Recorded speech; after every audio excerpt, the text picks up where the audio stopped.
মধ্যপ্রাচ্যের দীর্ঘদিনের সংকটময় পরিস্থিতির মধ্যে হঠাৎ করে আলোচনার কেন্দ্রবিন্দুতে চলে এসেছে মার্কিন প্রেসিডেন্ট ডোনাল্ড ট্রাম্পের মধ্যপ্রাচ্য সম্পর্কিত নতুন প্রস্তাবনা। ট্রাম্পের পরিকল্পনা ছিল ফিলিস্তিন এবং ইসরায়েলের মধ্যে দীর্ঘস্থায়ী শান্তি প্রতিষ্ঠার জন্য, কিন্তু অর্থনৈতিক ও ভূরাজনৈতিক উদ্যোগ নেওয়া যা ফিলিস্তিনকে একটি আধুনিকায়িত অর্থনৈতিক কেন্দ্র এবং বিনিয়োগ আকর্ষণ করার ক্ষেত্র সমৃদ্ধ করার দিকে মনোনিবেশ করেছিল।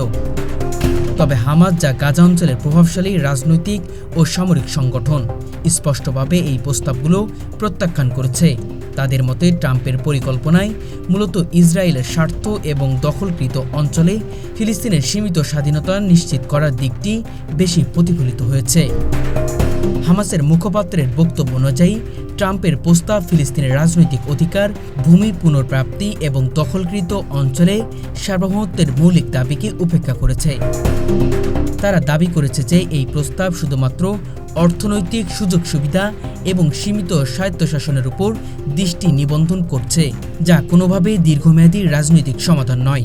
বিশেষ করে গাজা অঞ্চলের অবরোধ, ইসরায়েলি বসতি সম্প্রসারণ এবং পূর্ব জেরুজালেমে ফিলিস্তিনের অধিকার সংক্রান্ত বিষয়গুলোকে প্রস্তাবের আলোচনার বাইরে রাখা হয়েছে।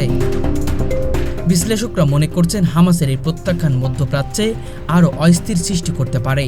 ট্রাম্পের প্রস্তাবনা যদিও আঞ্চলিক ও বৈশ্বিক অর্থনীতিতে ফিলিস্তিনের ভূমিকা বাড়ানোর কথা বলেছে, কিন্তু রাজনৈতিক বাস্তবতার সঙ্গে সামঞ্জস্যহীন হওয়ায় তা সহজে কার্যকর হবে না। গাজা ও পশ্চিম তীরের সাধারণ জনগণও মূলত এই প্রস্তাবনাকে রাজনৈতিক স্বীকৃতি বা ন্যায্য সমাধান হিসেবে গ্রহণ করছে না।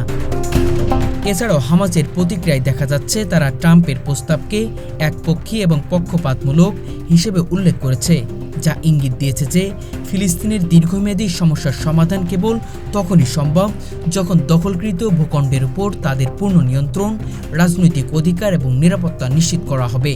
ফলে ট্রাম্পের প্রস্তাব যদি শুধুমাত্র অর্থনৈতিক সুবিধা ও বিনিয়োগের উপর গুরুত্ব দেয়, তাহলে একটি কার্যকর সমাধান হিসেবে দেখা যাবে না। ফলে মধ্যপ্রাচ্যে শান্তি স্থাপনের যে চেষ্টা শুরু হয়েছিল, ট্রাম্পের প্রস্তাব ও হামাসের প্রত্যাখ্যান একে অন্যের সঙ্গে সংঘর্ষের সম্ভাবনাকে আরও তীব্র করেছে।